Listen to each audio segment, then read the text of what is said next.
Buenas noches con todos. Mi nombre es Karina Tarazona. Soy residente R2 de Medicina Interna. El día de hoy vamos a hablar sobre lo que síndrome antidifosfolipídico.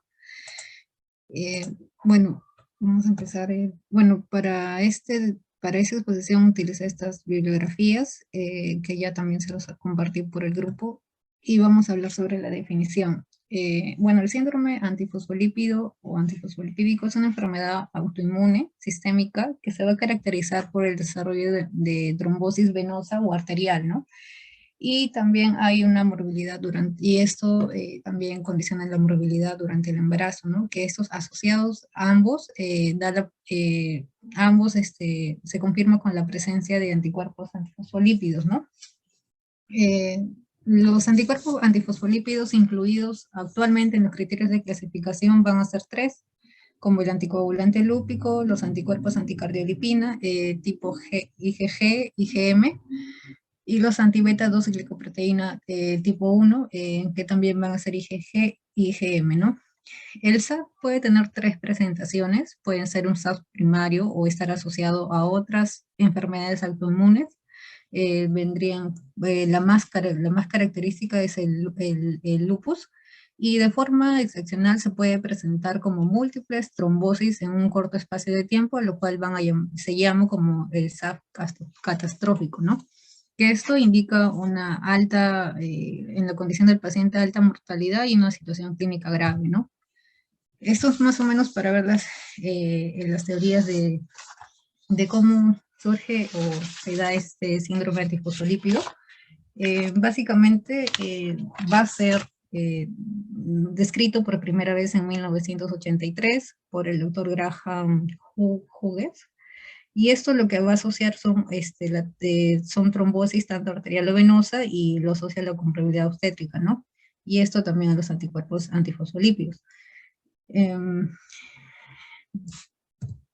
bueno, la etiopatogenia de esta enfermedad va a estar implicado básicamente por un estado protrombótico de estos pacientes, ¿no?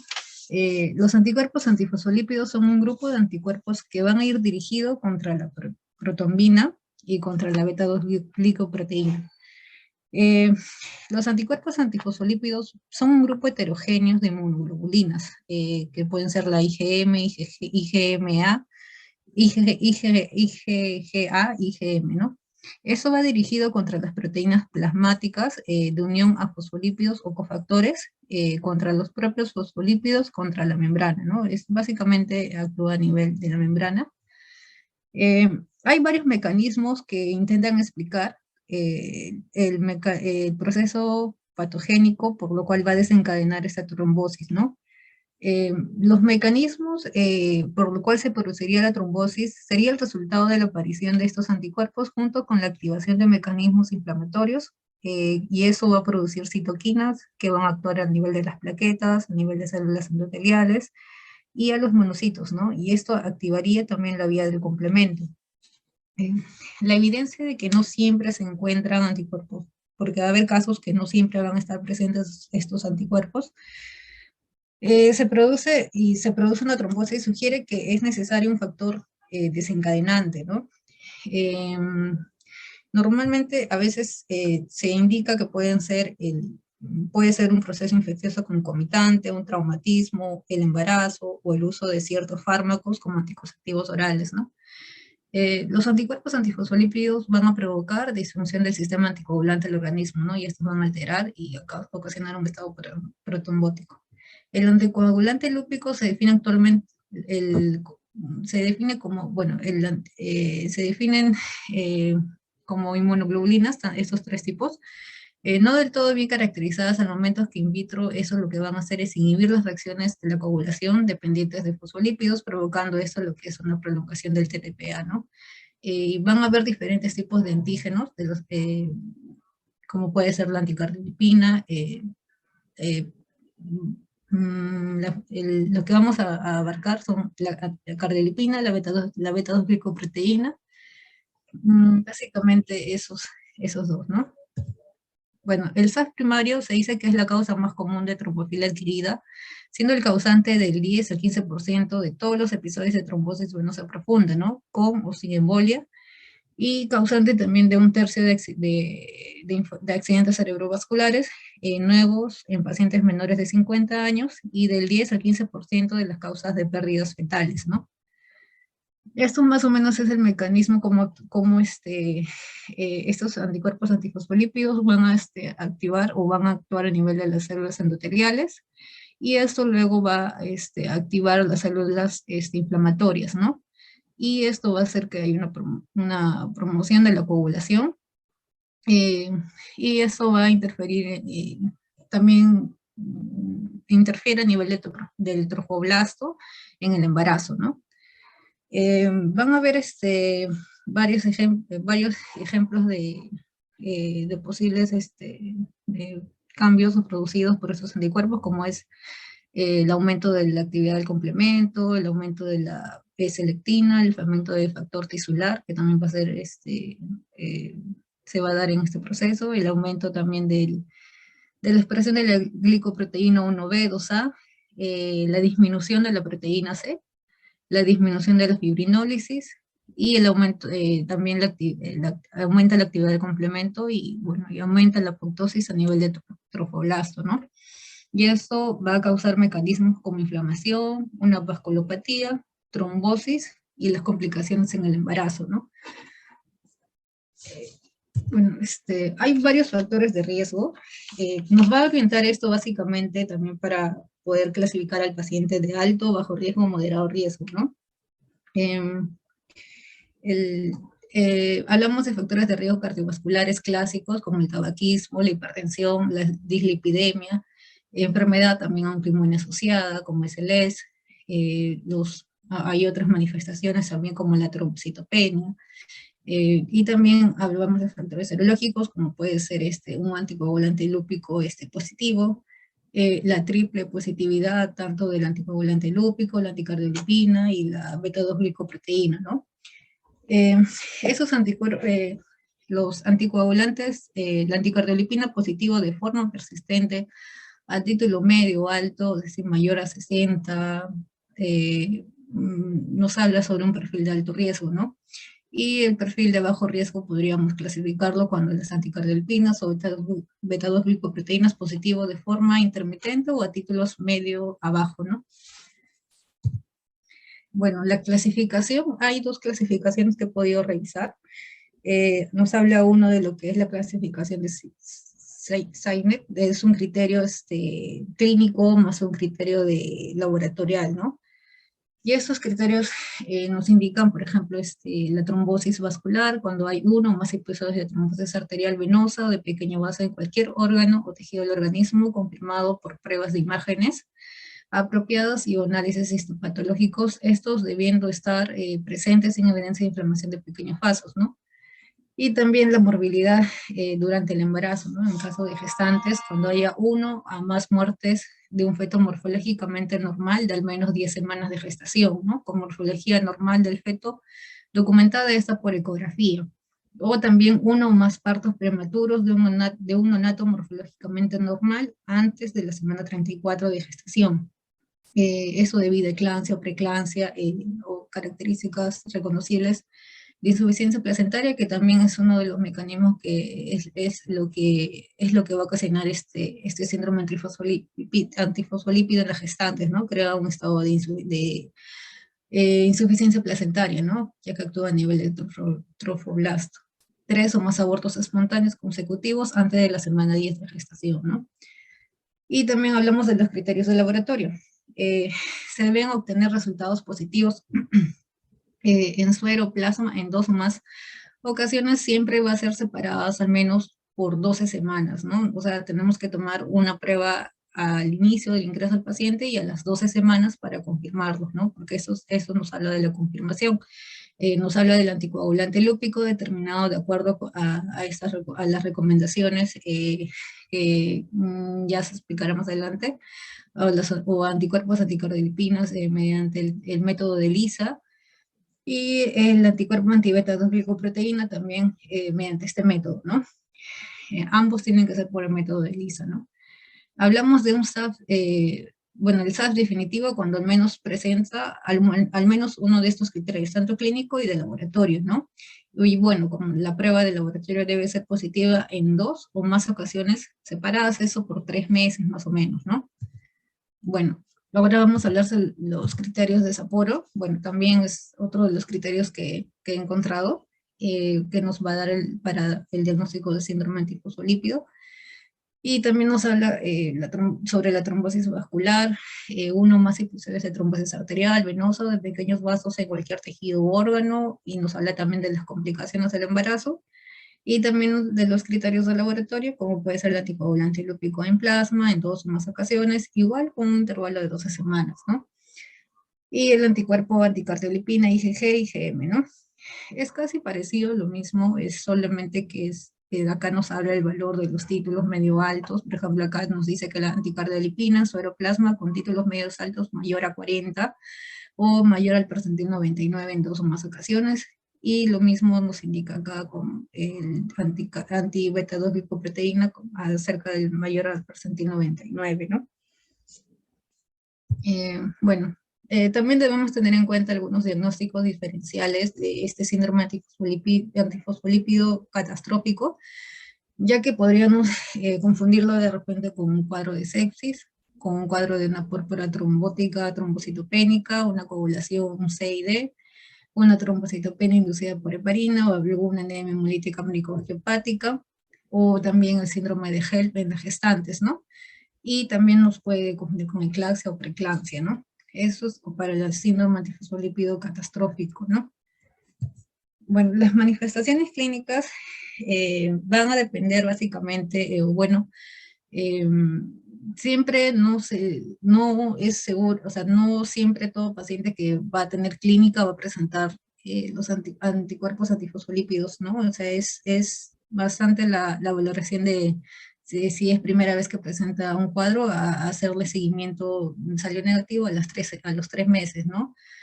Los pacientes que son positivos para estos anticuerpos antifosfolípidos pueden presentar también, no pueden haber síntomas, igual hay que hacerle seguimientos. Esos pacientes generalmente se van a identificar durante una evaluación de enfermedades autoinmunes o de repente con abortos espontáneos o con un tiempo de TTPA elevado, ¿no? O de repente un resultado falso positivo de una prueba de sífilis, ¿no? Que también es una de las enfermedades que simula bastante varias patologías, ¿no? Autoinmunes. El accidente cerebrovascular y el ataque, el ataque isquémico transitorio también van a ser eventos arteriales más comunes en estos pacientes con síndrome antifosfolípido. Las complicaciones del embarazo relacionadas con estos anticuerpos antifosfolípidos generalmente se van a desarrollar después de las 10 semanas de gestación. Estas manifestaciones pueden expresarse por fenómenos protrombóticos, como puede ser trombosis arterial, y a nivel de cada órgano, por ejemplo, hablamos, si son manifestaciones obstétricas, se habla que vendría a ser la causa o sea, por abortos recurrentes. Y si hablamos de manifestaciones hematológicas, un 30% de estos van a presentar trombocitopenia, un 6 a 10% va a presentar lo que es una anemia hemolítica asociada a trombocitopenia más anemia hemolítica, estaríamos hablando de un síndrome de Evans, ¿no? Y también es frecuente encontrar en estos pacientes un PTI, ¿no? Siempre paciente que tenga antecedentes de PTI se asocia bastante a este síndrome de antifosfolípido, ¿no? Que se recomienda igual la detección de esos pacientes con PTI y un seguimiento, ¿no? Porque a la larga pueden desarrollar ese síndrome. Y las manifestaciones cutáneas, como puede ser el livedo reticularis, en un 25%, úlceras, fenómeno de Raynaud, tromboflebitis, hemorragias en astillas, púrpura y equimosis, ¿no? También tenemos manifestaciones cardíacas, como puede ser anomalías valvulares, como engrosamiento y vegetaciones en un tercio de los pacientes, ¿no? También puede afectarse la válvula mitral, y en segundo lugar sería la aórtica. Y este tipo de afectación también puede incluir trombos intracardíacos, como el mixoma, y disfunción ventricular, ¿no? Las manifestaciones pulmonares no trombóticas pueden ser, a expresarse como en el SAF catastrófico, por ejemplo, una hemorragia alveolar, un síndrome de estrés respiratorio o una alveolitis fibrosante, ¿no? Y manifestaciones neurológicas en estos pacientes puede presentarse como migraña o cefalea crónica, a veces asociarlo con epilepsia o asociarlo con LES o de repente con Corea, mielopatía o síndrome de Guillain-Barré, procesos de repente parecidos a una esclerosis múltiple, ¿no? Hay manifestaciones renales en 2.7 a 25%, que esto puede causar la estenosis de la arteria renal, causar un infarto renal o una trombosis de la vena renal, ¿no? Y esto una microangiopatía trombótica, ¿no? Los pacientes pueden presentar también microhematuria, proteinuria, raramente en rango nefrótico, y o insuficiencia renal, ¿no? Salvo en el SAF catastrófico, que sí abarca lo que es una insuficiencia renal más una hemorragia alveolar, se puede asociar, ¿no? Eh, la microangiopatía trombótica suele cursar con proteinuria, insuficiencia renal e hipertensión, ¿no? También hay manifestaciones osteoarticulares. Las artralgias son ampliamente descritas en el SAF, independientemente del tipo. Las artritis se describen fundamentalmente cuando el SAF se puede asociar al LES, ¿no? Puede haber también osteonecrosis avascular, que aparece igualmente en SAF aislado o asociado, ¿no? Igual hay manifestaciones oculares, que también van a ser muy variables, como puede ser una amaurosis fugaz, defectos del campo visual, una visión borrosa o asintomáticas, y esto afecta con mayor frecuencia el segmento posterior, ¿no? Pudiendo desarrollarse también isquemia, infarto de la retina, secundaria a oclusiones de pequeños vasos, oclusión de la vena o arteria central de la retina, o causar una neuritis óptica de origen vascular, ¿no? También nos presentan manifestaciones digestivas, que son infrecuentes, variadas y secundarias, básicamente a fenómenos isquémicos, ¿no? Bueno, para resumir esto, son en dos fenómenos, ¿no? En fenómenos trombóticos, como puede ser la trombosis arterial, la trombosis en el sistema nervioso central, en las arterias cardíacas, y la trombosis venosa, como puede ser básicamente en los miembros inferiores, los trombos en los senos venosos cerebrales, raramente el síndrome Buchiari también, ¿no? Eh, eh, de ahí tenemos fenómenos obstétricos también, ¿no? Que eso también es otro capítulo aparte, que es el SAFO, que es también digamos que otras características también de gestantes, ¿no? Bueno, las manifestaciones, como le había comentado, tenemos, por ejemplo, las manifestaciones a nivel laboratoriales, podemos encontrar como anemia hemolítica autoinmune, 7, trombocitopenia en un 29.6%, también cefalea crónica en un 22%, la epilepsia, mielitis transversa, corea, artritis, livedo reticularis, hipertensión también, y una microangiopatía trombótica renal, ¿no? Y la afectación valvular cardíaca, ¿no? Bueno, estos son igual un resumen de las manifestaciones clínicas que les había comentado de sus pacientes. Y bueno, eso es básicamente un estudio que sí les envié, que me parece interesante porque fue la presentación a un varón de 52 años, si no me equivoco, que tenía antecedentes de un PTI, y luego ingresa por una trombosis, por edema, dolor en miembros inferiores, y le hacen la ecografía y tenía trombosis en miembros inferiores, que esto progresó y bueno, hizo un tromboembolismo pulmonar, ¿no? Y le toman, me acuerdo que los valores de anticardiolipina, anticoagulante lúpico, y salieron elevados, ¿no? Entonces, con títulos altos y un antecedente de trombosis, hacen el diagnóstico de un SAF en un varón, ¿no? De 52 años. Bueno, ese es un caso publicado acá de Perú, ¿no? Bueno, eso vendría a ser más o menos los conceptos básicos que había que tener para la interpretación o el tema de laboratorios en estos pacientes. Mm, bueno, eh, más o menos para hablar de estas pruebas, el anticoagulante lúpico puede ser si la prueba que se correlaciona mejor con los eventos clínicos, Pero también puede producirse resultados como falsos positivos. En pacientes tratados ya con warfarina, heparina o anticoagulantes orales directos, no se recomienda solicitarlo, ¿no? Porque esto puede ser crear un falso positivo en esos pacientes. En todo caso, para obtener los resultados debería discutirse, digamos, con un especialista o algo cuando se indique más o menos qué tan factible sea la interpretación de este resultado, ¿no? También en los métodos de lisa de estos exámenes tenemos títulos moderados a altos, como puede ser de la glicoproteína. También clasificamos en alto riesgo, moderado riesgo y bajo riesgo, ¿no? Hablamos de un perfil de alto riesgo cuando asociamos como una prueba de anticoagulante lópica positiva con o sin un título alto de lo que es la anticardiolipina o la beta-2 glicoproteína IgG o IgM, ¿no? Con o sin, ¿no? Siempre el anticoagulante lúpico tiene que estar positivo y ya consideramos a esos pacientes de alto riesgo para el tratamiento, ¿no? Eso nos va a servir básicamente para la terapéutica en estos pacientes.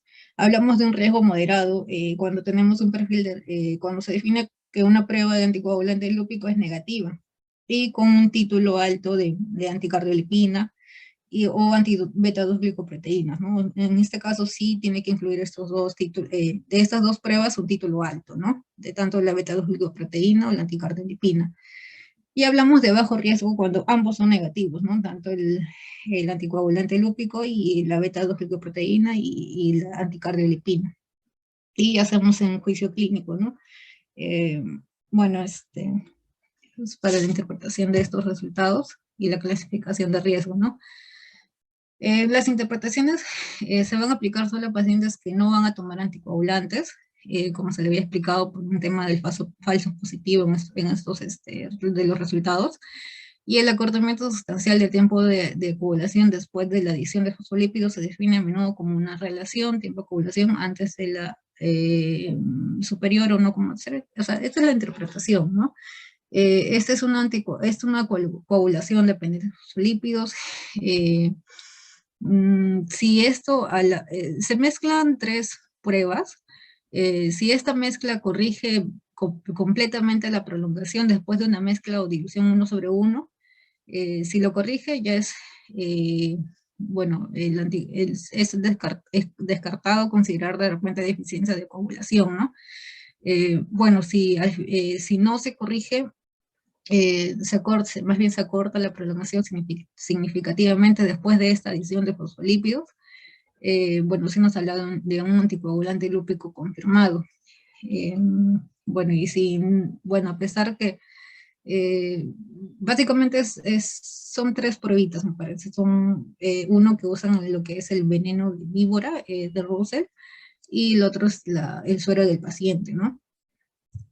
Bueno, el SAS catastrófico es una forma clínica grave y con una elevada mortalidad, ¿no? Este síndrome fue descrito igual como lo expliqué, en 1992, y su frecuencia es más baja, ¿no? Es menos de un 1% que van a desarrollar esos cuadros, ¿no? Y se va a caracterizar por múltiples eventos oclusivos vasculares que van a comprometer principalmente los vasos de pequeños calibres, afectando simultáneamente al parénquima de diferentes órganos. Típicamente se va a desarrollar en un corto periodo de tiempo y van a constar de la presencia de anticuerpos antifosfolípidos, habitualmente en títulos altos, ¿no?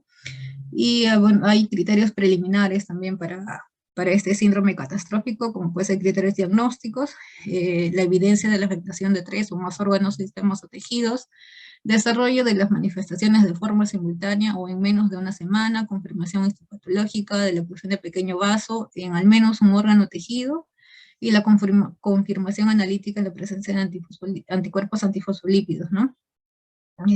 Bueno, el SALT catastrófico se define si están los definitivos, con los 4 criterios, y probables cuando hay los 4 criterios, pero solo 2 áreas afectadas, o sea, tienen como 4 ítems, ¿no? Para poder clasificarlo de los puntos ya señalados acá arriba, ¿no? Bueno, el diagnóstico básicamente va la sospecha clínica y el diagnóstico precoz van a ser de importancia vital, de vital importancia, ¿no? Porque un tratamiento adecuado lo que va a reducir es de forma considerable esta mortalidad del paciente. Y debido a su gran variabilidad clínica, la enfermedad es en muchas ocasiones infradiagnosticada, ¿no? Porque no se llega, digamos, a diagnosticar tempranamente.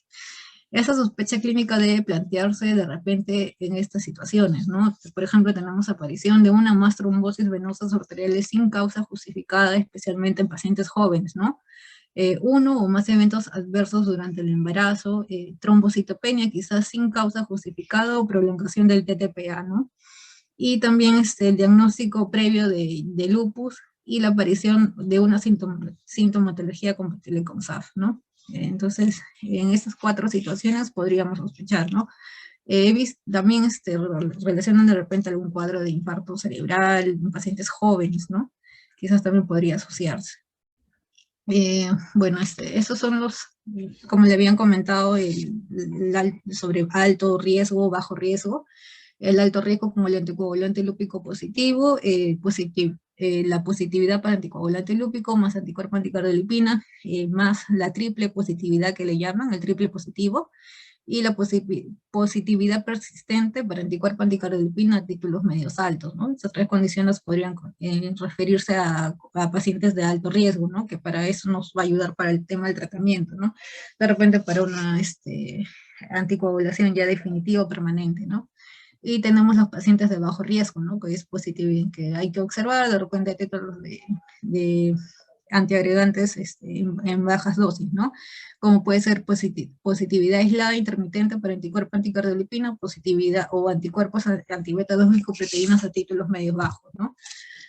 Bueno, hay recomendaciones de la Sociedad Española de Reumatología que nos explican cada punto de repente en cuanto al diagnóstico y a la evaluación, ¿no? Del paciente. En este punto nos da por grados de recomendación. Una primera recomendación son 25. Este consenso se hizo con médicos reumatólogos, con hematología y con ginecología, ¿no? Eso me parece el primer consenso que han llegado para estas recomendaciones que se da en pacientes para SAF primario, ¿no?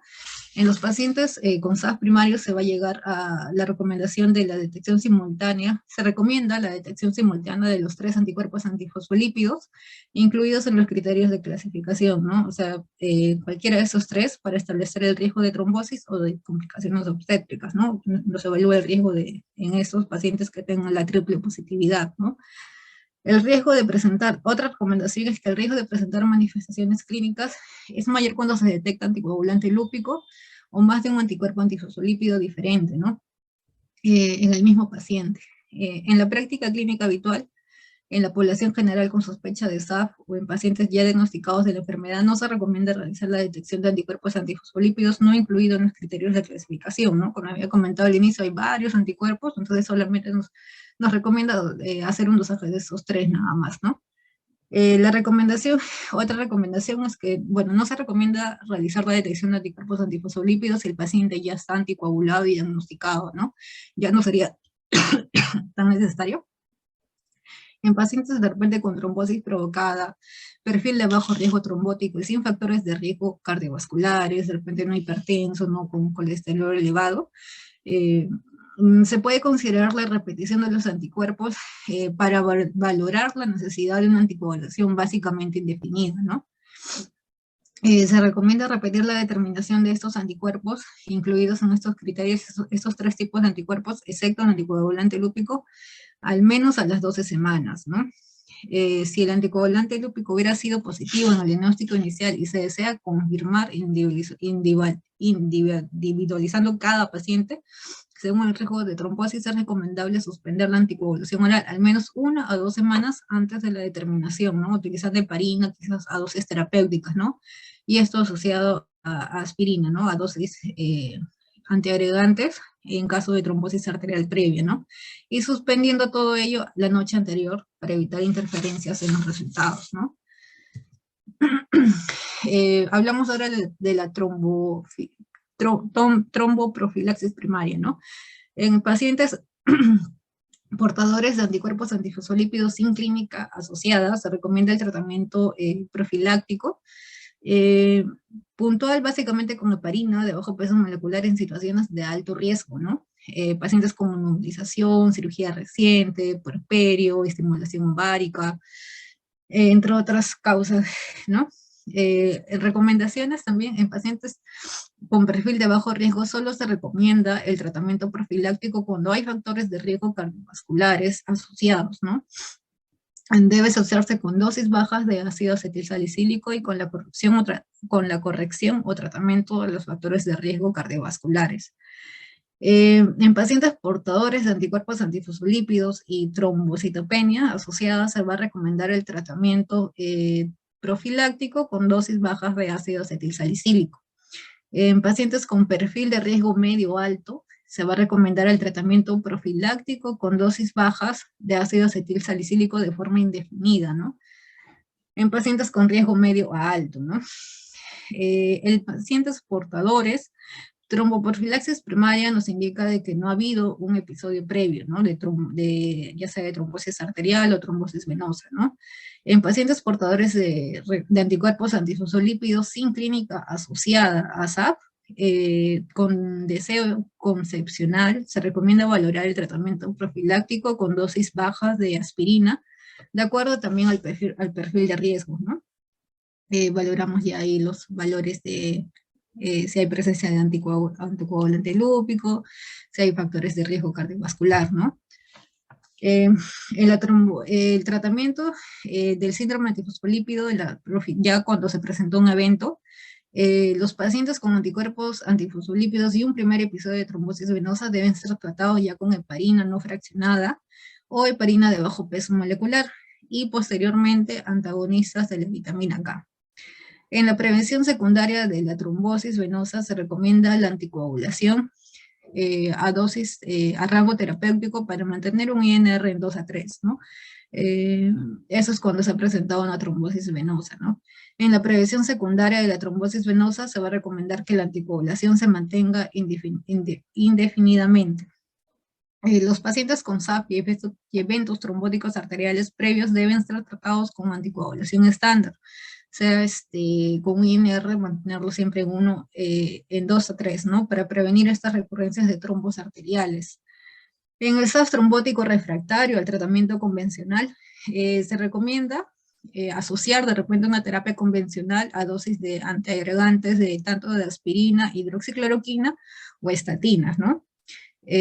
Cuando hay una contraindicación formal a estos anticoagulantes orales, se recomienda como terapia alternativa el uso de heparina de bajo peso molecular. Y en el caso de presentar recurrencias trombóticas arteriales recibiendo anticoagulación estándar, el tratamiento se puede optimizar asociando antiagregación, aumentando dosis de anticoagulación para mantener el INR entre 3 y 4, eso es cuando es una trombosis ya recurrente, ¿no? En el SAS trombótico refractario al tratamiento convencional, se recomienda el control estricto también de los factores de riesgo cardiovasculares y el evitar las situaciones predisponentes a nuevos eventos, ¿no? Los anticoagulantes orales de acción directa podría ser una opción terapéutica en esos pacientes que presentan alergia a dicomarínicos o dificultad para mantener el INR en rango terapéutico, a los antagonistas de la vitamina K, ¿no? Únicamente casos de trombosis venosa y perfil de bajo riesgo, a ausencia de la triple positividad, ¿no?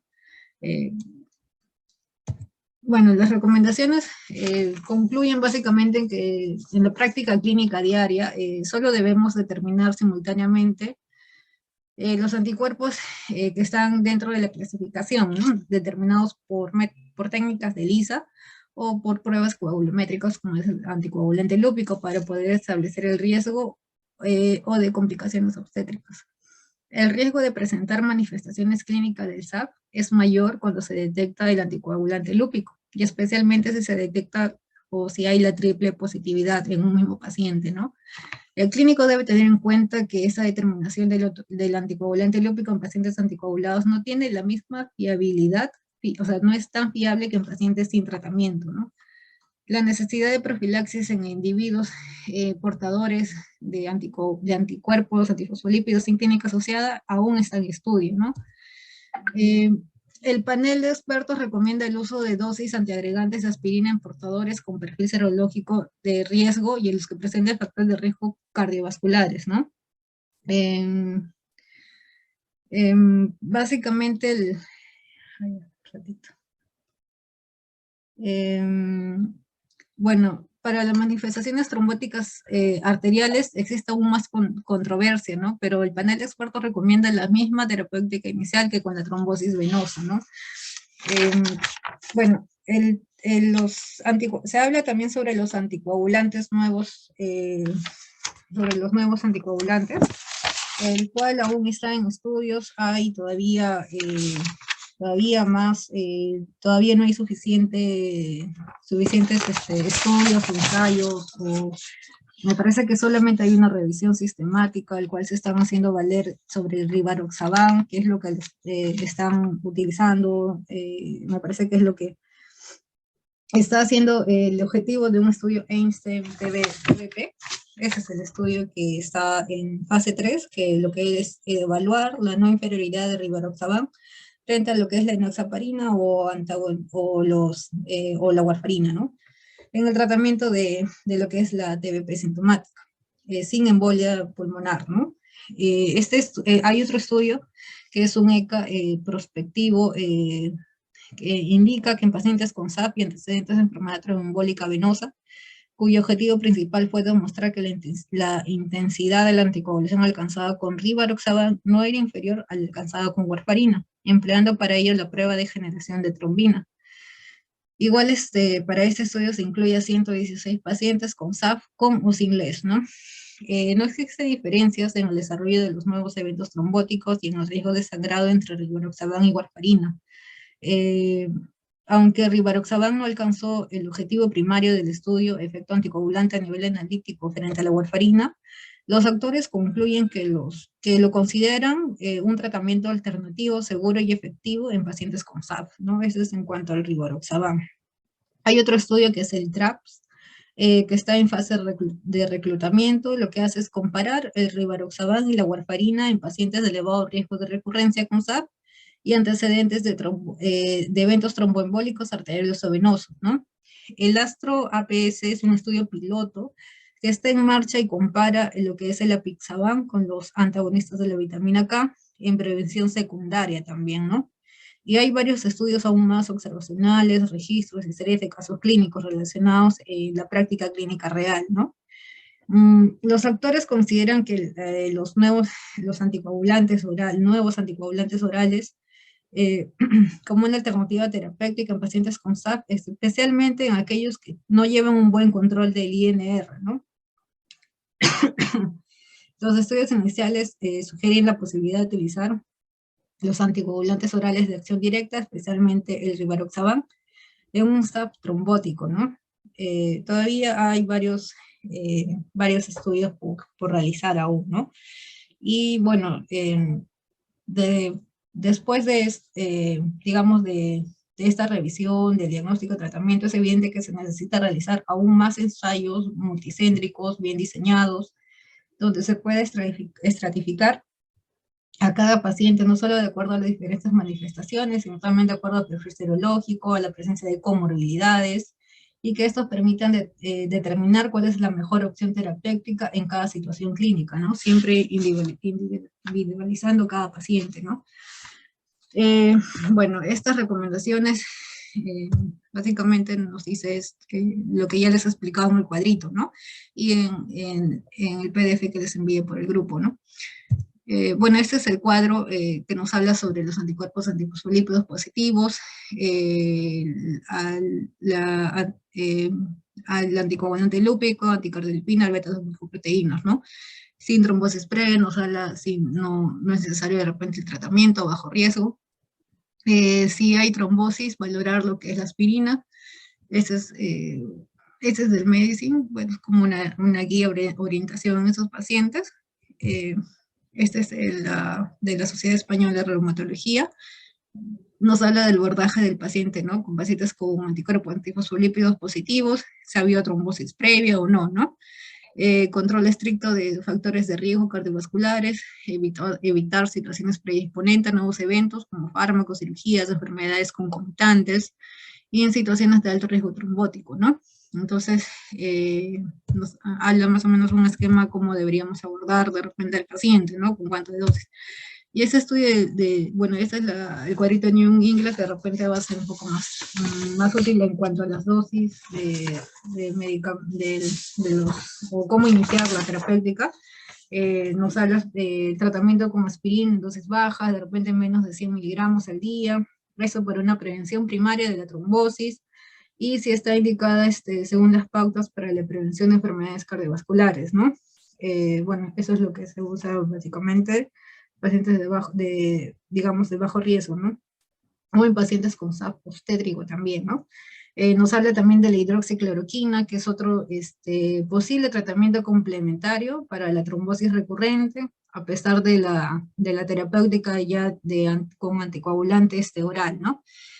Nos habla también de las estatinas, por un posible complementario o complemento para la trombosis recurrente, a pesar ya de la terapéutica instalada, ¿no? Y la warfarina para la prevención de la trombosis secundaria, manteniendo un INR en 2 a 3, ¿no? El INR objetivo de 3 a 4 es un posible estrategia para trombosis recurrentes, básicamente, ¿no? Y bueno, la heparina de bajo peso molecular, eh, uh, la heparina de bajo peso molecular es la prevención de trombosis durante periodos de alto riesgo, ¿no? Nos habla de repente en periodos del posparto, por ejemplo, en pacientes con SAP obstétrico, enoxaparina, 40 miligramos al día, o si no, ya un síndrome antifosfolípido trombótico, la enoxaparina hasta dosis de 1.5 miligramos por kilo de peso corporal al día, ¿no? O incluso 1 miligramo 2 veces al día. La heparina no fraccionada, ¿no? Eso es parte del tratamiento combinado de la primera línea del SAF catastrófico nos habla en pacientes con SAF obstétrico, nos habla con 5.000 unidades por vía subcutánea 2 veces al día, y en síndrome antifosfolípido trombótico, ¿no? Nos habla hasta 250 unidades por kilo por vía subcutánea 2 veces al día, ¿no? También tenemos los anticoagulantes orales, los nuevos anticoagulantes orales que también están en estudio. Los glucocorticoides, nos habla de la metilprednisolona a dosis de 250.000 durante 3 días, parte del tratamiento de la primera línea para SAF catastrófico, ¿no? Y para trombocitopenia grave, ¿no? O anemia hemolítica o la asociación de ambas, ¿no? Y también puede llegar incluso a necesitarse inmunoglobulina intravenosa, ¿no? Para el tratamiento también combinado de primera o segunda línea para casos catastróficos, o de repente ya parte del tratamiento es la plasmaféresis, ¿no? Para casos también de esas catastróficos.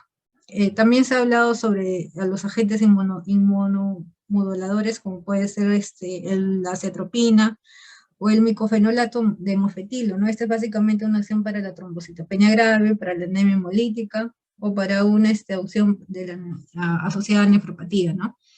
Y también nos comenta sobre el rituximab, ¿no? Que se puede dar 1.000 miligramos en los días 0 y 15, y repetirlo cada seis meses, ¿no? Es una opción también para la trombocitopenia, para la anemia hemolítica, y la vasculopatía, también con afectación renal, ¿no? Y también una opción terapéutica para el SAF catastrófico en caso sea refractario al tratamiento estándar, ¿no? Bueno, eso es básicamente lo que está en español, para que se pueda leer. No eso es todo.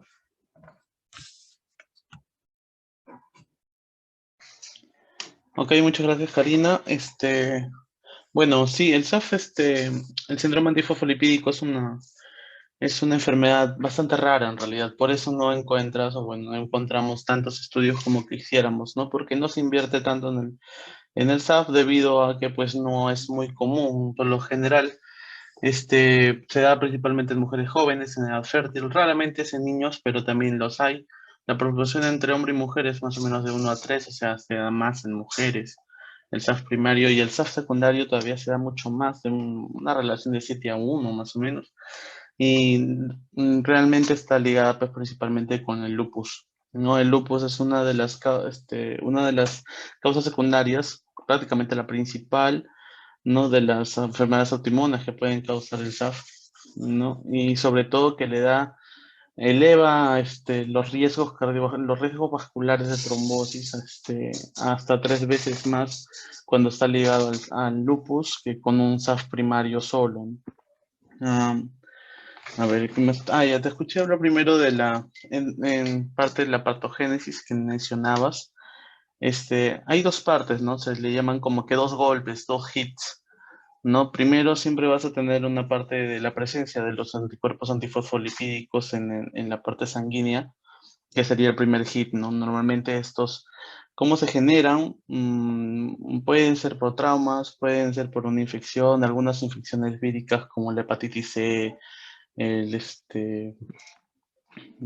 la hepatitis C, el VIH, puede generar al final cuadros complejos, inmunocomplejos, que son muy parecidos a a la beta 2 glicoproteína, y eso genera una formación de anticuerpos contra estos, y al momento pues, de tratar de escindirlos, escinden pues la beta 2 glicoproteína real, no es ese el problema.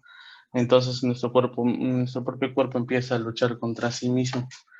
Eh, y el segundo golpe, o el segundo hit, es cuando hay alguna infección, algún cáncer, algún traumatismo que empieza a gestionar, ¿no? A liberar este problema, ¿no? Sería el segundo hit de la parte que es la activación prácticamente del complemento y la cascada de coagulación, ¿no? Para generar los cuadros de los trombos.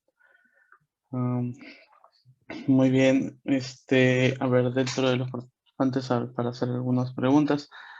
Este, María Teresa, ¿cómo estás? Buenas noches. ¿Algunas pregunta o comentario para la ponente? Sí, buenas noches, doctor. Bueno, felicitar a la doctora Tarazona. Muy buena exposición, justo viendo de todo lo que se ha hablado, ¿no? Es una enfermedad muy rara que abarca mayormente, se puede ver mayormente en aquellas pacientes, ¿no? En donde como antecedente ha tenido abortos a repetición. Le iba a preguntar, lo que es la parte del tratamiento, habló sobre los inmunomoduladores acerca del rituximab. ¿Actualmente en el hospital yo sé que solamente es anticoagulantes, estatinas dependiendo, ¿no? Es que ver la parte plaquetaria si va a necesitar o no inmunoglobulinas, pero en esa partecita del rituximab se está utilizando actualmente desde las guías o solamente es o no se está, o solamente es los anticoagulantes que habló. Buenas noches, María. Bueno, sí, básicamente este rituximab es un medicamento biológico, bueno, es autorizado hasta ahora, bueno, por los reumatólogos. Ellos hacen un petitorio especial, reúnen ciertos criterios, me parece, pero es un petitorio que demora, es un proceso más o menos de no sé cuántos días, pero sí lo solicitan en casos que el paciente lo requiera. Y son así como les explican que son en días, en 2 pulsos o en días determinados, y luego esos pacientes vuelven a hacer seguimientos ya mensuales para el tratamiento, si van a continuar recibiendo este medicamento o van viendo la evolución clínica, ¿no? Por ejemplo, hasta lo que yo he visto en pacientes bueno, yo ya he rotado por hematología, he visto en pacientes que hacen un síndrome, un H, que es una enfermedad también por incompatibilidad, una enfermedad autoinmune también, también he visto en casos de pacientes con un PTI refractario. Entonces, y en casos ya de reumatología, en pacientes que están asociados a enfermedades como puede ser la enfermedad de Still, enfermedades que ya digamos, refractario al tratamiento por medicamentos ya antes escalonados, ¿no? Son medicamentos escalonados, comienza con corticoides, luego está hasta inmunoglobulinas y van escalando hasta donde hasta donde necesitan esta terapia biológica los pacientes, ¿no? Pero sí hay en el hospital, sí he visto que hacen un petitorio especial, ¿no? Para estos pacientes. Ok, Bueno, en parte para complementar un poco lo que está mencionando Karina, el rituximab, al menos en las guías de Euler que mencionan, incluso en las partes algunos artículos de la New England, es más que todo usado en la parte de un SAC catastrófico ya refractario, ¿no? Es una parte ya cuando todo ha sido refractario. El SAF, recordemos, es más que todo un manejo con anticoagulantes. Primero, ¿no? Como que armando un logaritmo, ¿no? Tenemos el SAF que va a tener o bien, o tiene trombosis previa o no tiene trombosis previa, ¿no? Recordemos, hay 5 escenarios para manejar el SAF. El primero sería un portador de anticuerpos antifosfolipídicos, que son como el 1 o 5% de la población general, pero que no hacen clínica. A estos pacientes no se les da nada, ¿ya? Son portadores y nada más. La segunda sería las mujeres sanas con historias historias sugestivas, obstétricas, de pérdidas de embarazos, ¿no? Constante, ¿no? Se les menciona como un SAF obstétrico. A estas pacientes hay que tener en consultas preconcepcionales, ver para poder darle pues antiagregantes, ¿no? Como lo son el ácido acetilsalicílico, ¿no? Y ver pues más allá si o tiene otros factores de riesgo para hacer trombosis. El tercer escenario serían pacientes con historia de trombosis arteriales o venosas previas, ¿no? Como ya mencioné. Luego hay que ver si es que el SAF está ligado a un LES o una R, es otro escenario, ¿no? Un SAF secundario. Y finalmente, pues el quinto escenario que es el SAF catastrófico. El primer SAF, pues que tenemos es que tiene una trombosis previa o no. Si tiene una trombosis previa, vamos a empezar con una heparina de baja peso molecular incluso, y luego ir pasando a antagonistas de la vitamina K como la warfarina para llegar a un tope de 2 a 3, ¿no? Esto va a ser, obviamente, si ya ha tenido trombosis previa, va a ser de duración indefinida, ¿no? Constantemente al paciente ya no se le va a retirar. Hay estudios que mencionan que al paciente ya no se le retira la anticoagulación y va a permanecer con eso pues hasta lo que le quede de vida. No recordemos que esto acorta mucho la parte de la vida, ¿no? Sigue habiendo recurrencia de las trombosis, a pesar de la anticoagulación estándar. Hay que evaluar nuevamente si tiene más factores de riesgo, por ejemplo, si está tomando anticonceptivos orales, que no sabía, no, esto aumenta los riesgos de trombosis y ahí también habría que retirarle. Y si a pesar de eso sigue con un aumento, una recurrencia de trombosis, pues se le llega a aumentar, como ya había mencionado Karina, las dosis de anticoagulantes orales, como antagonistas de la vitamina K, hasta un INR de 3 a 4. Estos asociados, pues se le puede agregar posteriormente un ácido acetilsalicílico. Recordemos que algunas guías mencionan que la aspirina pues no se debería dar en pacientes si es que estos no tienen riesgo de enfermedad cerebrovascular, ¿no? Porque no tendrían mayor apoyo, pero en riesgos de recurrencia se menciona que sí se puede dar en dosis de 100 miligramos por día. Y si esto, a pesar de eso, no funciona, pues se le va agregando hidroxicloroquina, ¿no? La hidroxicloroquina, o bien las estatinas, ¿no? Incluso en las partes de los embarazos, ahí tenemos una estatina que es la pravastatina, que está en bastantes estudios recientes para ver si su uso en estos cuadros, ¿no? Y además también se empieza a dar con heparinas de bajo peso molecular. Y los sacos, bueno, en eso sí como que podría yo tener una discrepancia, ¿no? Porque el estudio Blow del 2019 menciona que a pesar de que no hay una disminución, una clara diferencia, el uso de rituximab, el uso de rivaroxaban frente a warfarina, el estudio Blow del 2018 se detuvo específicamente porque se vio un aumento del riesgo de los eventos trombóticos en pacientes que usaban rivaroxaban. Y en el 2019 había otro estudio que también mostró, después de 3 años de seguimiento, con una tendencia de deterioro del rivaroxaban frente a la warfarina. A pesar de que estaban en rangos de 2 a 3 y 3 a 4, el rivaroxaban tuvo eventos trombóticos cerebrales en 9 frente a nada de la warfarina, ¿no? Entonces, también ahí muestra una disminución, ¿no?, de la efectividad frente a la warfarina. Entonces se prefiere warfarina hasta el momento, ¿no? Como menciona Karina, todavía hay estudios en camino para tratar de ver los demás sacos.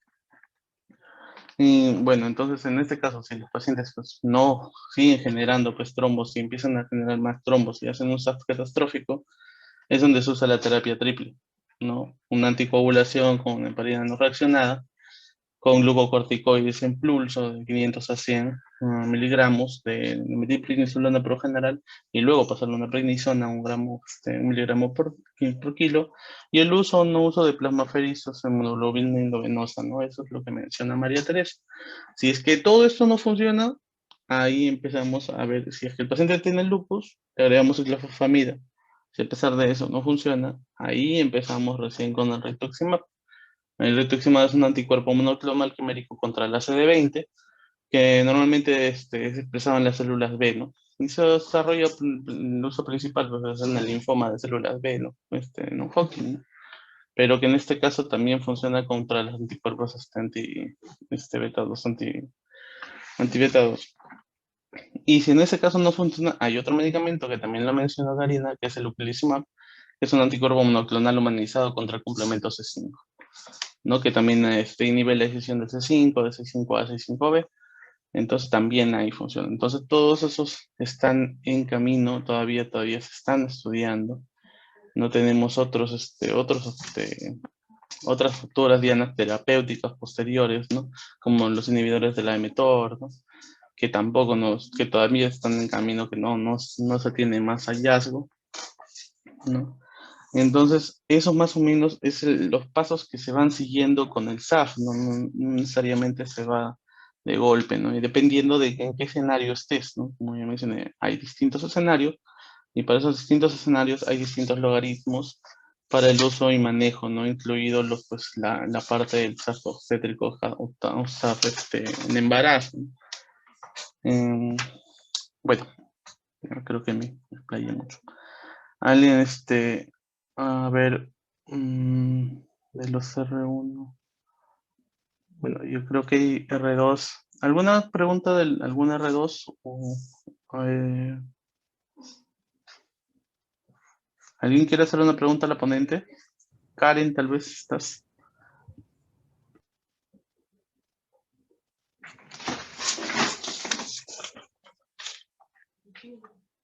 Joanis, ¿te escuchamos? Buenas noches. Una consulta. Había leído el término SAF cero negativo. No sé si Karina ha podido revisar un poco acerca del tema. Karina. Sí, disculpen, no le escuché bien la pregunta, disculpe. ¿Sí has podido revisar un poco del SAF cero negativo? Cero negativo.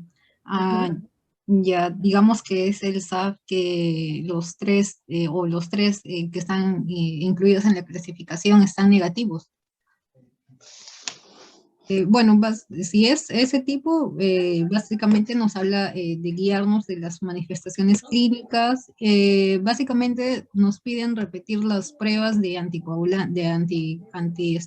antifosfolípidos a las 3 semanas. Si a las 3 semanas, si a los 3 meses de esta repetición de pruebas está negativo, ya pues no guarda relación con un SAF, ¿no? O sea, nos piden sí o sí repetir estas pruebas hasta 2 veces, me parece, bueno, hasta 2 veces en un intervalo de 3 meses, ¿no?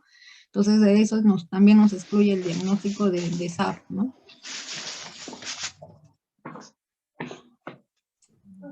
Pero, Ok. yo había leído de que, y a pesar de que las pruebas puedan salir negativas a los 3 anticoagulantes conocidos o los más populares, si es que se tiene una sospecha alta, incluso han reportado casos de SAF catastrófico seronegativos y no excluye tanto el diagnóstico si es que, o sea, si es que todos los demás factores están excluidos y el SAF es la única posibilidad diagnóstica, entonces que sigan saliendo negativos no excluye necesariamente que hay un SAF, sino que tal vez puede ser por alguno de los otros por por los otros anticoagulantes, ¿no? que se mencionan, que son más raros y que incluso han demostrado estar presentes en uno que está presente en el 95% de los casos que tienen anticoagulante lúpico positivo.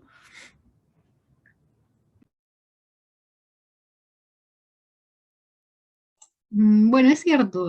Básicamente la clínica nos ayuda o nos orienta bastante en esos pacientes, ¿no? El antecedente es de una trombosis sin causa aparente, paciente joven, mujer, en edad fértil, o de repente pacientes con una enfermedad autoinmune asociada, o de repente hacerle seguimiento. En esos casos, en esos tipos de pacientes, sí es cierto, como toda enfermedad autoinmune, nada, bueno, en la práctica clínica siempre nada está regido a las clasificaciones de las guías, ¿no? Básicamente hay pacientes que presentan características clínicas y laboratoriales diferentes, ¿no? Por eso es que se dice contextualizar y diferenciar e individualizar a cada paciente, ¿no? Eso es básico para poder hacer también el abordaje terapéutico, ¿no? Ver los factores de riesgo cardiovasculares, eh, que presenten y modificar también esto de repente los estilos de vida, de repente dar el tema de estatinas o hacer un seguimiento en esos tipos de pacientes. Pero sí es cierto, en el contexto de cada paciente hay que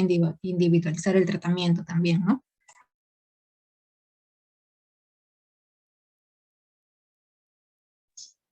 Ok, totalmente de acuerdo, sí, como mencionaba Yanir, pero hay otros también anticoagulantes, lo que otros marcadores que, otros anticuerpos antifosfolipídicos, aparte de los tres que usamos, que no son dosados, ¿no? Y que normalmente son mucho más extraños o tienen menos importancia clínica, que también pueden estar causando, ¿no? Pero si el SAF es raro, pues serían pues sumamente raros, ¿no?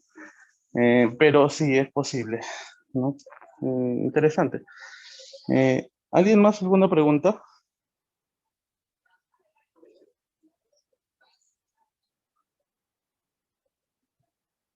Mercy, ¿estás? ¿Alguna pregunta para el ponente?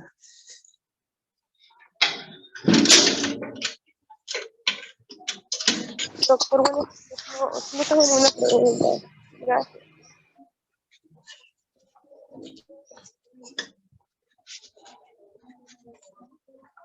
Bueno, contamos con la presencia de un R3. Manuel, ¿qué tal? Buenas noches. ¿Algún comentario para Karina? Hola Eduardo, hola a todos, buenas noches. Bien, disculpen que he entrado un poco tarde. Y sí, felicitaciones Karina por tu exposición. El tema es algo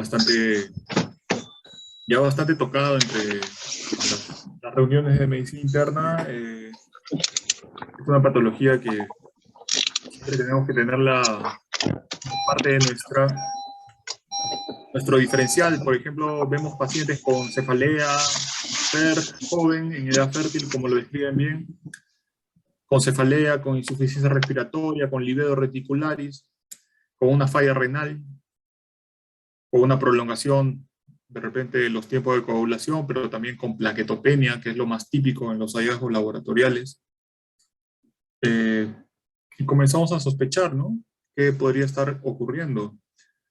Más aún si tiene algún evento que lo haya desencadenado, que creo lo ha mencionado Karina. He entrado un poco tarde, pero asumo que todos lo saben, ¿no? ¿Qué tipo de evento es generalmente desencadena estos cuadros?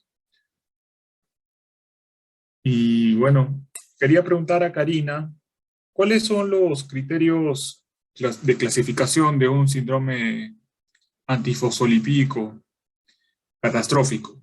¿Cómo diagnosticas?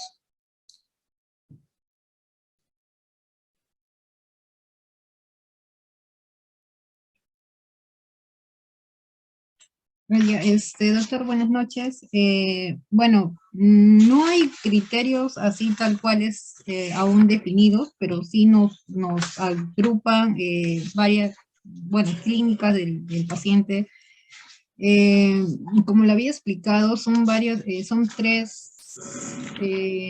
tres o cuatro, afectación de tres, bueno, tiene que haber más o menos la evidencia de la afectación de tres o más órganos o sistemas o tejidos afectados por, de repente, puede ser el cuadro de insuficiencia renal, un trombo, una estenosis renal, puede ser también un cuadro a nivel de una hemorragia alveolar a nivel del pulmón, o también puede ser otra afectación a nivel cerebral, ¿no? O sea, son varias, tiene que haber afectación de tres o más órganos y el desarrollo tiene que darse de manera simultánea, ¿no? O en menos de una semana.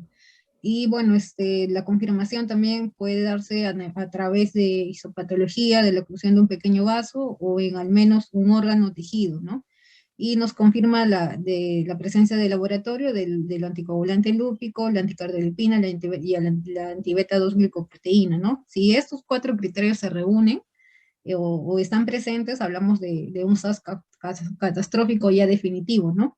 Pero ya también nos habla de varios criterios por ejemplo, si son 4 criterios, pero solo están 2 áreas afectadas, nos habla de un SARS catastrófico probable, y si los 4 criterios en ausencia de confirmación analítica, también nos habla de un SARS catastrófico probable, y si reunimos solamente la evidencia de la afectación de 3 o más órganos, más el desarrollo de las manifestaciones de forma simultánea o en menos de una semana, y la confirmación analítica, también nos está hablando de un SARS catastrófico probable, y si nos habla sobre la afectación de 3 o más órganos, más la confirmación histopatológica de la oclusión de pequeño vaso en al menos un órgano, y la confirmación analítica y el desarrollo de un tercer episodio entre una semana y un mes después de su presentación, a pesar de esta anticoagulación, pero en menos de un mes nos habla también de un SARS probable, ¿no? Son básicamente criterios preliminares, ¿no? Para esta clasificación, digamos. Esto es lo que indica la Sociedad Española de Reumatología, ¿no? Que es lo que he podido ver, esta publicación del 2020, ¿no? Ok, y en tu diferencial, ¿me podrías decir cómo diferenciarías de una coagulación intravascular diseminada? ¿Cómo, ponte que tienes el mismo paciente y tú eh, quieres saber más o menos la etiología, cómo enfrentar al paciente?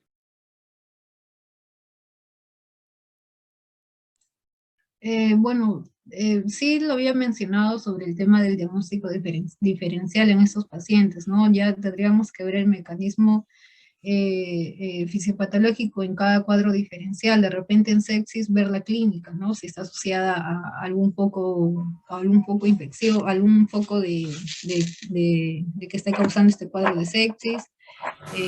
Bueno, básicamente relacionarlo con cada patología diferente, ¿no? O sea, por ejemplo, en un CID ver el tema del fibrinógeno, bueno, del el TTPA de repente, eh, tratar de buscar en cada clínica diferenciarla del SAP, ¿no? Pero el SAP siempre va a ser, bueno, va a estar asociado también a varias manifestaciones renales, que también podría darse en lo que es en la, digamos, en sepsis, ¿no? Pero bueno, básicamente yo creo que es por el tema de cada diagnóstico, diferenciarlo con cada patología, ¿no? Imagino que es por el tema de si está asociado a un evento trombótico también, ¿no? El SAP básicamente esa es la característica, ¿no? Por eso fue que se dio ese nombre, ¿no? Es un síndrome fosfolípido porque crea un estado pretrombótico en esos pacientes.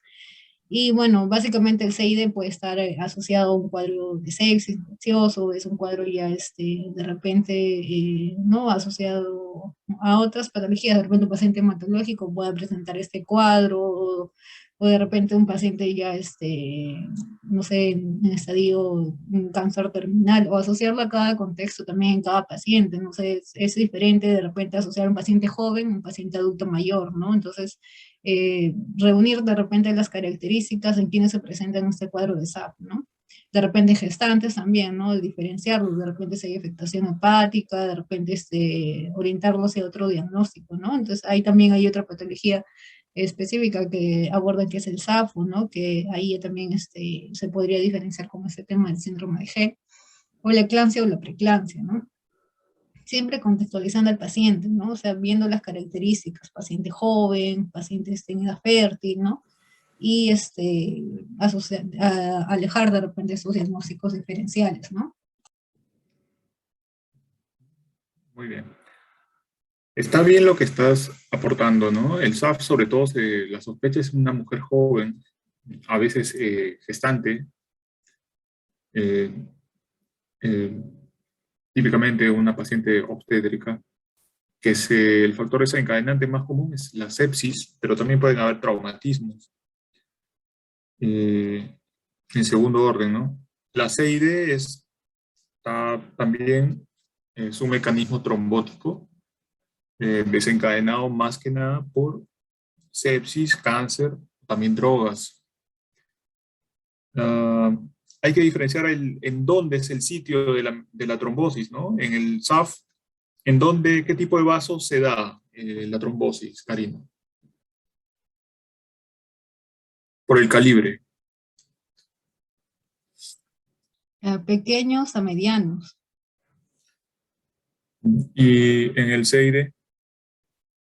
CID me parece que es en el... Todo tipo de calibre. sí, sí creo que es todo. Y por eso el paciente te puede venir con un TDP.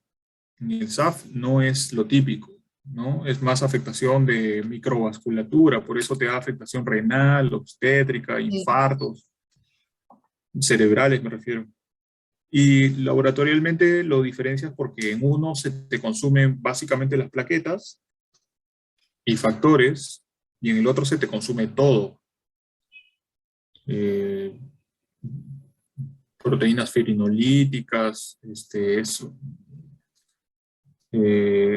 O sea, se te consume todo en el CID, pero barres casi con todo, ¿no? Es algo bastante catastrófico también, pero más aún que el SAF.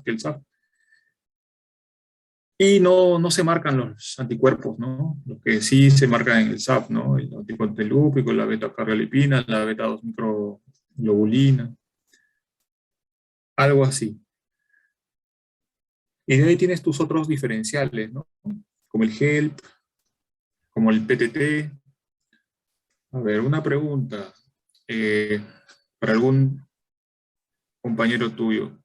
El ADAMS T13 solamente se expresa en el PTT. ¿Alguien puede comentar?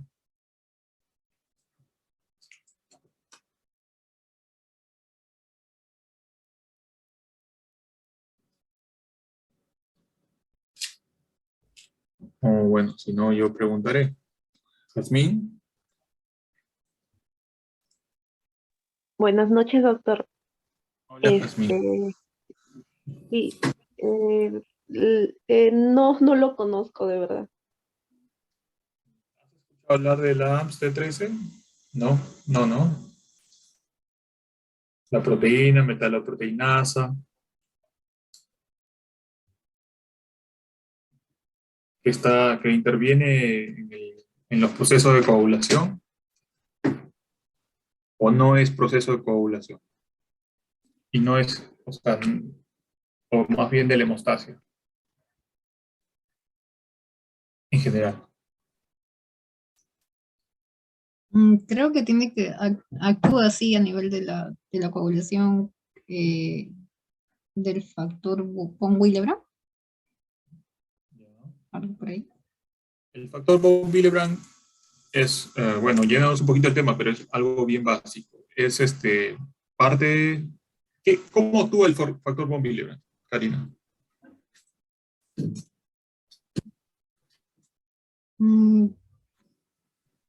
Bueno, lo que más o menos estaba leyendo, bueno, es que esta se encarga justamente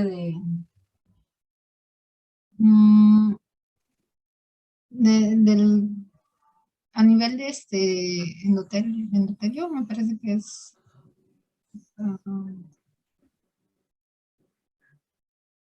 Acá está por ahí, pero ¿se produce en dónde? ¿En el endotelio o en el hígado? endotelio. ¿Endotelio? ¿Segura?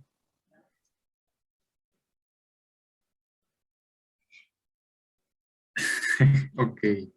Sí, se produce en el endotelio. Es el único factor de la coagulación que se produce en el endotelio. Todos los demás se producen en el hígado.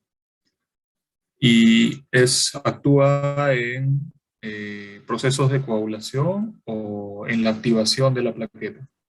O en los dos. En los dos, bueno, sí, la activación inicia la activación inicial de la hemostasia, ¿no? Y también permite que estas plaquetas se unan de manera estable, ¿no? O sea, actúa a nivel de los dos. Okay. Y el ADAPT13 es un producto, pues, de la escisión de los multímeros del factor von Willebrand, y que lo hace una metaloproteasa, ¿no? Y eso va de la mano con la púrpura trombocitopénica trombótica, que es un tipo de microangiopatía, una anemia hemolítica microangiopática. Es algo un poco complejo, pero que será parte de otra exposición. Pero también va de la mano de este tipo de diferenciales, ¿no? Tú tienes que llegar a pensar eso en una persona también que tiene microtrombos en vasos de pequeño calibre, pero de alto flujo, como el cerebro, como el riñón. También en eso se parece al síndrome SAF, sobre todo el catastrófico. Llegar al diagnóstico es un poco difícil, pero básicamente en el PTT vas a ver el ADAPT13, ¿no? Y se te va a dar con púrpura, como dice ahí, lesiones violáceas que a la compresión no desaparecen, ¿no? Eso es lo típico de la púrpura, con plaquetopenia, sin mucha afectación de los factores de coagulación, salvo que haya consumo. Muy bien. Bueno, si hubiera alguna otra consulta para la exposición de su compañera, que es un tema bastante interesante.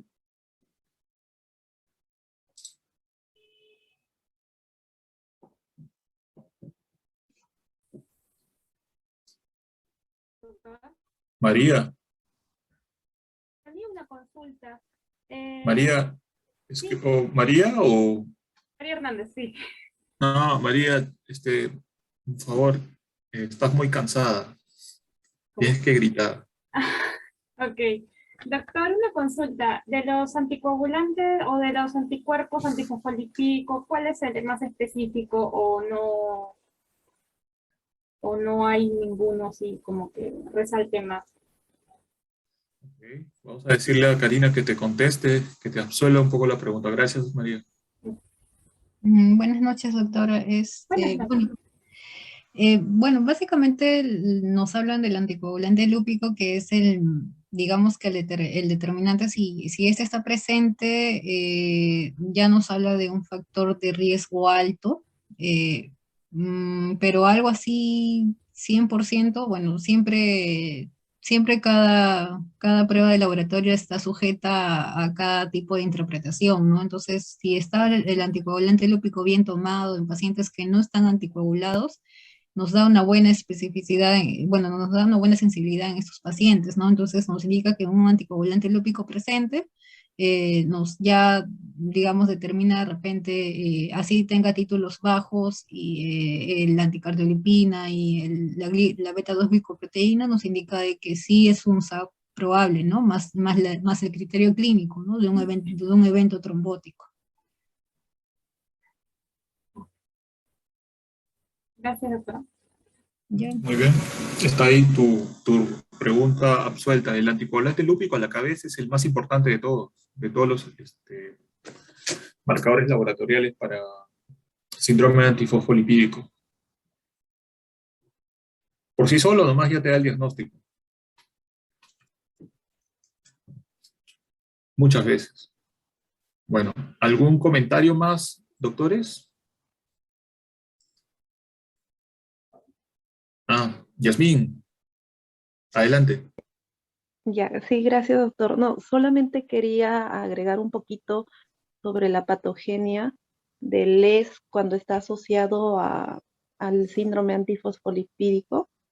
En la patogenia que leí más o menos es que los anticuerpos van a disminuir el efecto que va a tener la beta 2 glucoproteína 1 que generalmente o normalmente esta beta 2 tiene un efecto anticoagulante, pero estos anticuerpos van a bloquear o van a disminuir el efecto produciendo trombosis arterial y venosa, y eso va a producir pues ACV, tromboflebitis, infartos placentarios y abortos espontáneos. Eso no.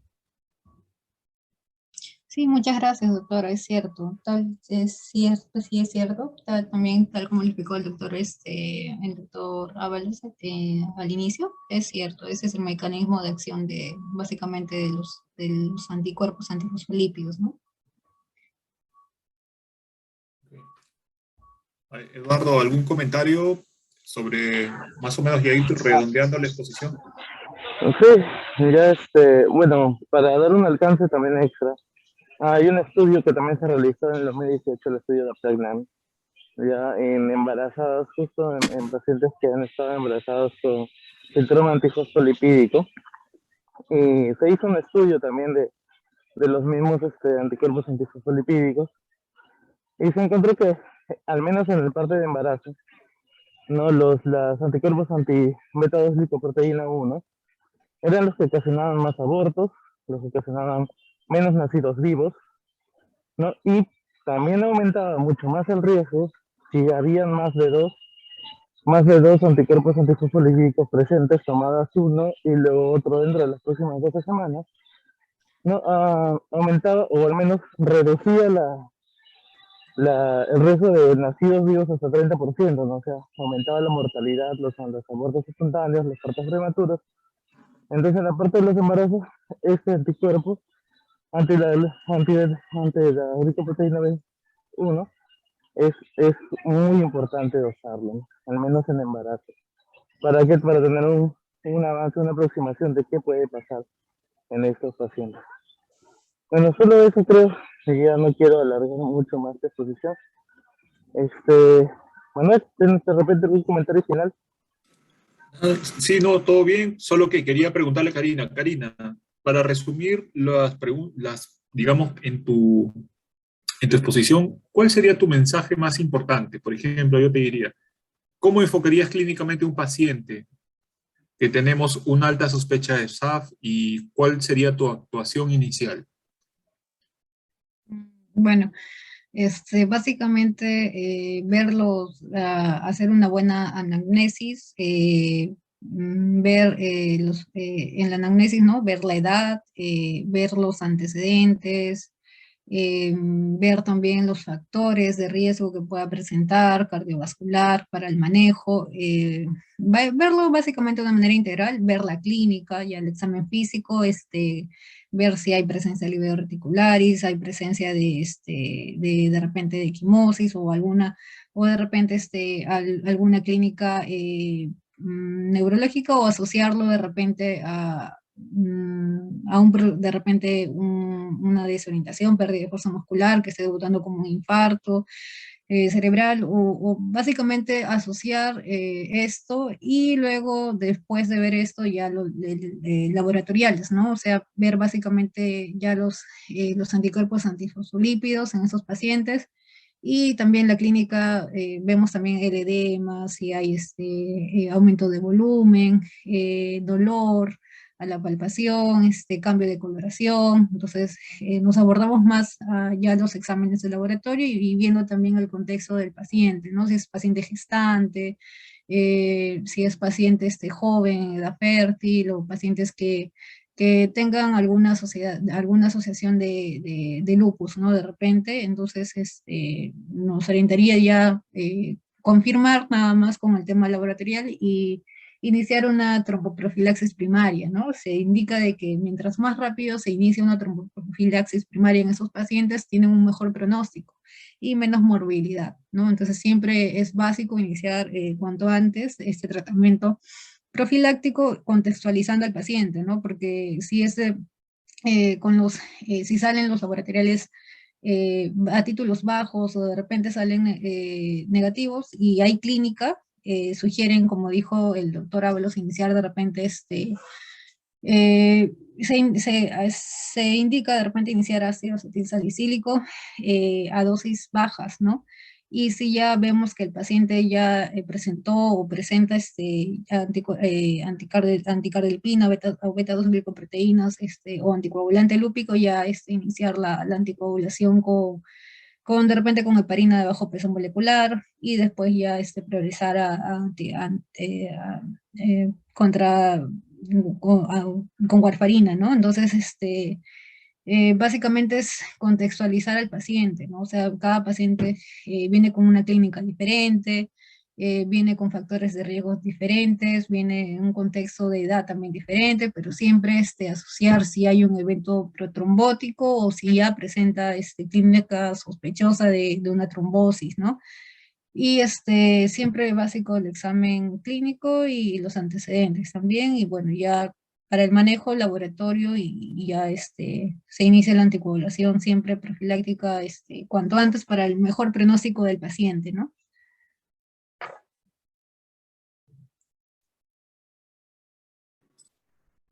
Ok. Genial. Muy bien.